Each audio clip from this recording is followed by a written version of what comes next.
What's up, everybody? Blessed be. My name is Mannun, and you are watching Witch in the Working, where we will be discussing all things witchy, in and around, throughout and about, above, below, and beyond. Please visit me on my other platforms. Forget it. Can't do that. Some of you have been complaining that I talk too fast when I'm trying to do these videos, and I just can't go that slow. It's not natural for me. So I'm going to go with what's natural. So we're going to start that over again. I tried. I just can't do that. Nope. I need to be comfortable. And comfortable is me talking at my normal pace. Sorry, but it's on video, so you can rewind and fast forward and stop and pause and everything else. And, you have all the control in the world. It's not like it's a live thing, so. What's up, everybody? Blessed be. My name is Mannun, and you are watching Witch in the Working, where we will be discussing all things witchy in and around, throughout and about, above, below, and beyond. Please visit me on my other platforms as well, including Facebook, Instagram, and Patreon, all linked down in the description below. The full script to this video and most of the others is available on my Patreon account for download if desired. Also, please visit my Shopify store listed in the description below to get your Witch in the Working shirts, mugs, bags, beanies, or what have you, and all that memorabilia. So I did a video a while back, and I proclaimed that I loved the sound of the word warlock, and I really made an impression with quite a few people. Some people came back and said that also loved the sound of the word warlock, but more came back with a triggered type anger, wrenching forth their disgust for the word. In this episode of Witch in the Working, we're going to examine this scenario and pick it apart and see just what it is about this word that triggers the masses to outrage. So without further ado, roll the intro.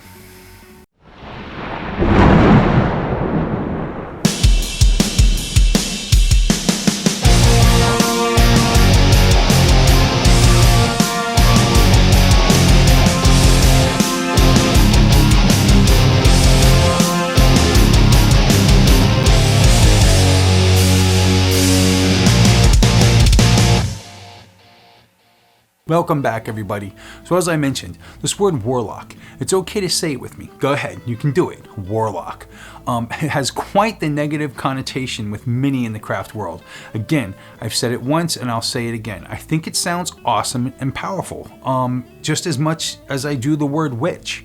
Many love to proclaim that a witch is a witch, regardless of the gender, whether male or female. And with this, I entirely and wholeheartedly agree.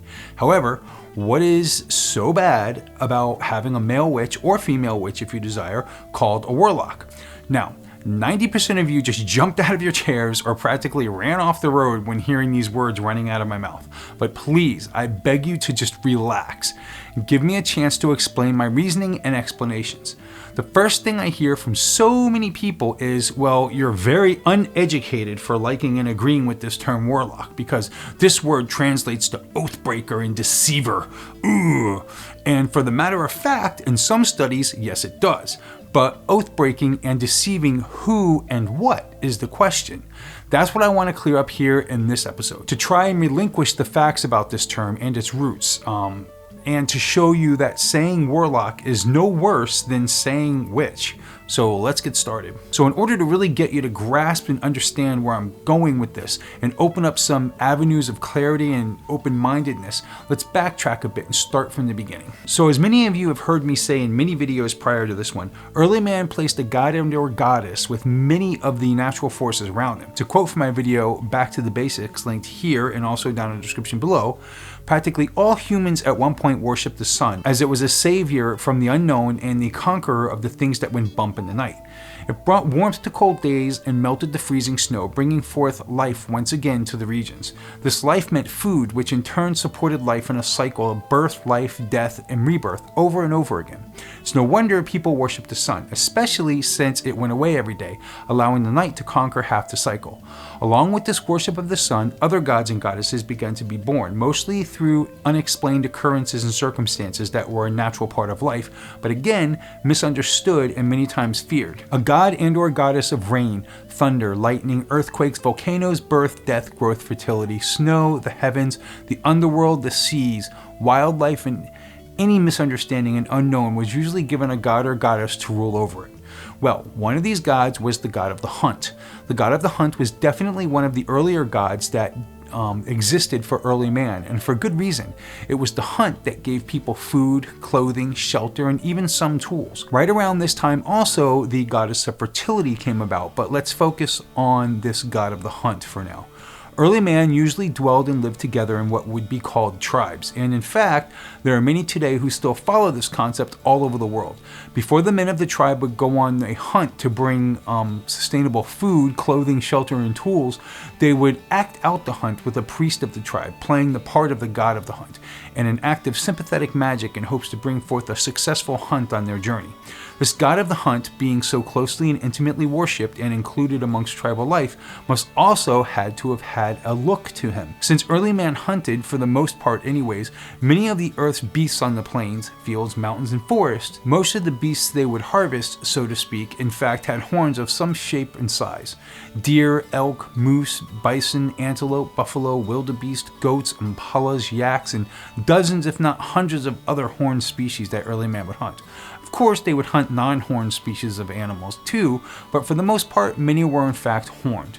So because so many of the hunted species by early man were horned, then it only made sense that the god of the hunt and of the animals must also most likely have horns or antlers too. So herein lies the first stirrings and creation of the horned god, a god of the hunt and of the animals of the world, completely benevolent, respected and worshipped by early man, some of the earliest of humankind. Now, of course, not all civilizations worshipped the horned god, but many in early cultures did. Fast forward a few thousand years, and Abrahamic religions are born with their one monotheistic god.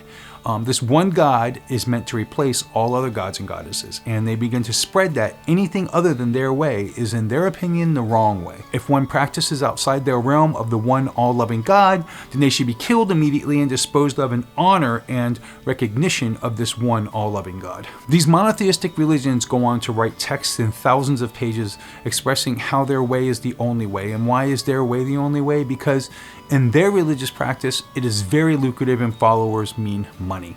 Money for the church, which in turn meant money for whatever government was in place for any particular culture. The almighty dollar is at the root of it all, so one can in essence hopefully buy their way to their monotheistic heaven or what have you. One of the easiest ways to keep everyone believing and in check, so to speak, and keep the almighty dollar flooding in is to rule by fear.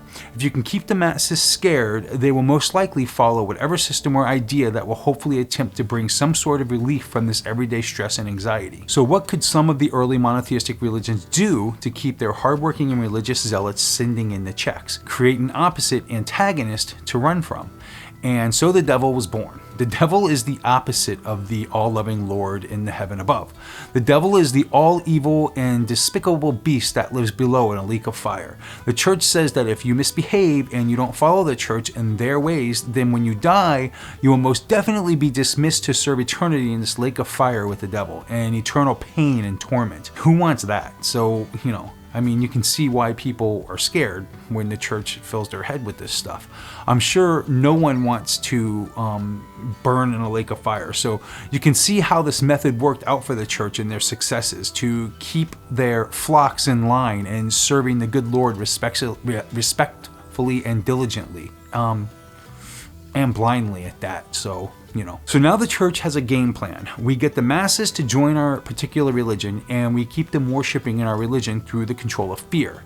The church converted peoples by the thousands. In many situations, all it took was for a ruler of a particular land to become Christian, for instance, and this automatically converted every breathing person in their kingdom as a Christian, whom at that point was now subject to the church tithings and taxes that must be paid whether they like it or not. If they didn't pay, they must be anti-religious and therefore must be punished and possibly put to death. So that sucks. But the church was not happy with the roll call of the thousands that were worshiping their one God religion. They wanted more. Unfortunately, paganism was still the dominant force throughout the lands. Remember, paganism was born, developed, and evolved over thousands of years. This one God religion was basically born overnight. It was going to take a lot more to get some of these peoples to convert than the church realized. So now the church plays their next dirty card. Throughout history, it's the conquering nations that were able to go down in history, so to speak. In other words, the winners got to carry on their beliefs and culture, and the losers were for the most part swallowed up and forgotten.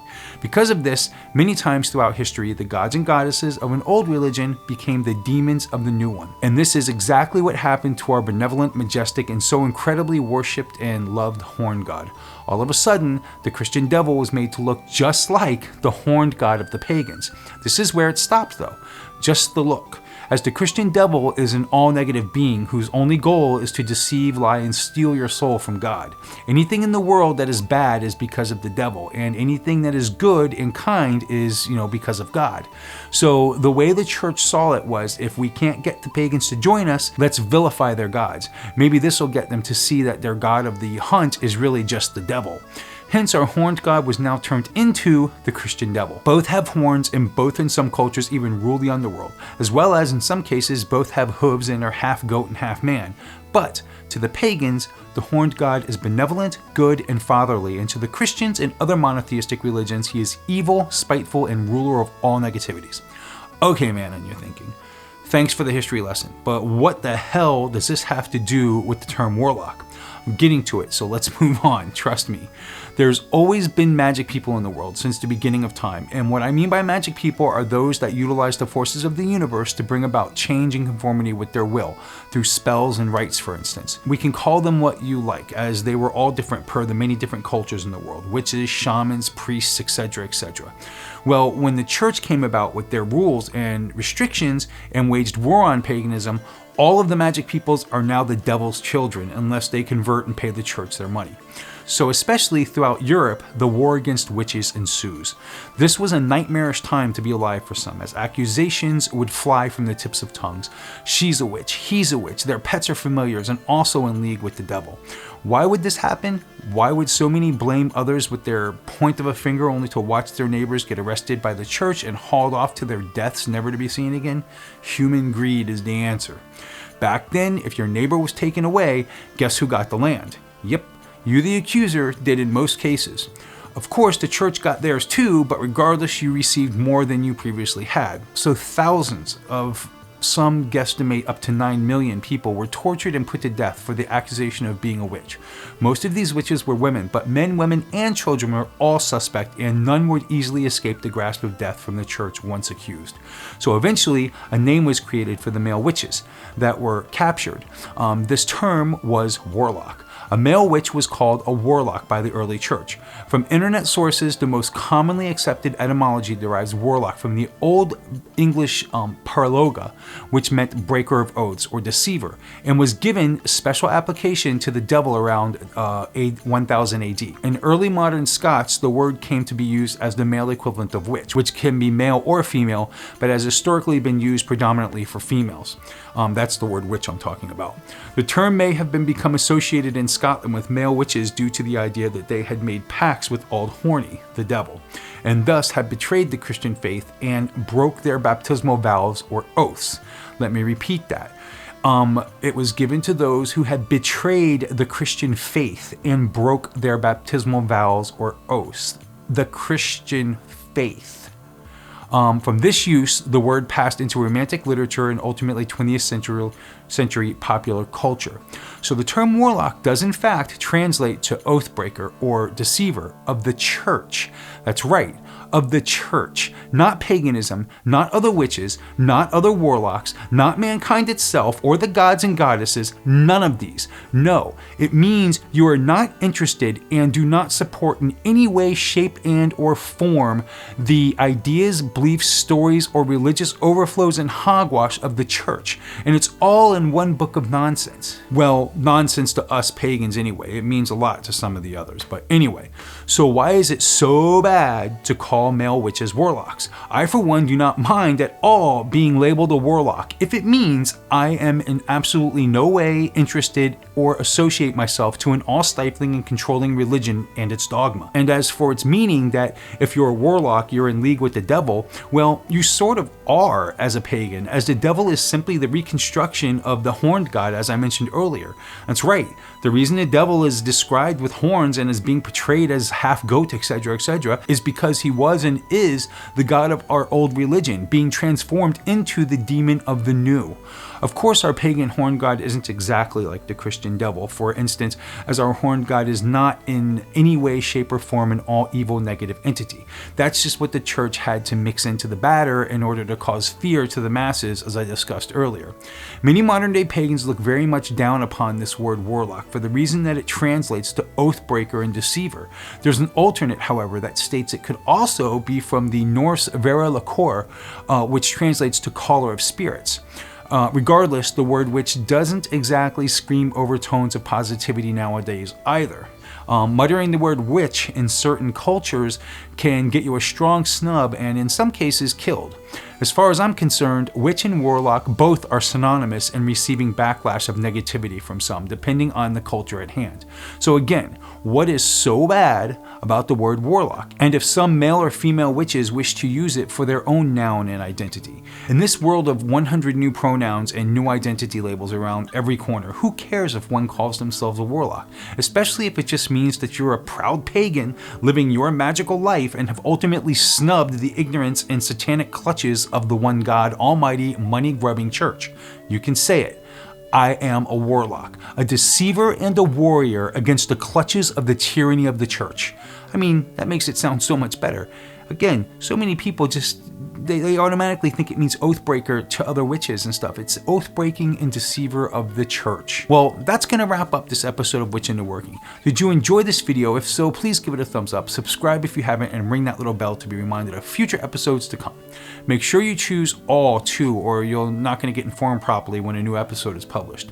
How do you feel about the word warlock now that I've given some background on it and given my opinion of it? Please let us all know in the comments below. I love you guys and gals. Until next time, blessed be.